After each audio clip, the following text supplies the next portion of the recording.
palang umibig sa babaeng alam mong hindi ka magugustuhan. At masakit pag nakikita mo na nagsusubuan. Naglalambingan silang dalawa ng BF niya. Wala kang magawa kung hindi tanggapin. Walang puwang sa isip niya na maisip niya na merong puso na humahapde. Sa tuwing ang labi ng iyong mahal sa'yo'y dumadampe. Parang ako'y aping-ape, wala akong malapitan kung hindi ang alak lang at ang pulutang papaitan na nagbibigay ng kaginawa ang panandalian upang maunawaan ang ginawa kong kamalian. Ang agawin ka sa kanya at ikaw ay sulutin, at ang pagsasama nyo na maayos ay gustutin. Alam ko na gusto mo rin, ngunit bawal kasi malito. Ngunit kung iiwan ka na niya, lika ako'y nandito. Halibang magmahal sa'yo ang katulad ko.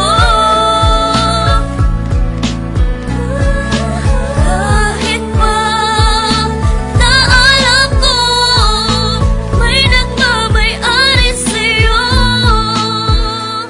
Ilang bote ng alak ang inubos ko't itinaob upang kahit papano ay lumakas ang aking loob. Ngunit bakit ganun pa rin, wala pa ring ipinagbago. Di ko magawa ang aking mga ipinangako na hindi na kita guguluhin pa at lalapitan. At ibibigay ko ang hiling mo na katahimikan sa piling ng iyong minamahal na walang ginawa kundi saktan ka at paluwain lang ang iyong mata. Wala akong magawa kundi ikaw ay unawain na ikaw ay nagmahal at siya ay mas nauna sa'kin. Kung kaya nilawakan ko na lang ang aking isipan, at doon nasabi kong ba't ko ba pinagsisiksikan ang sarili ko sa taong di ako pinahalagahan. Nagmagmahal pala sa tulad mo'y isang katangahan, ngunit hindi pa rin nagbabago, ikaw pa rin. Kung iiwan ka niya, nandito ko, handa kang tanggapin. Halibang magmahal sa'yo ang katulad ko.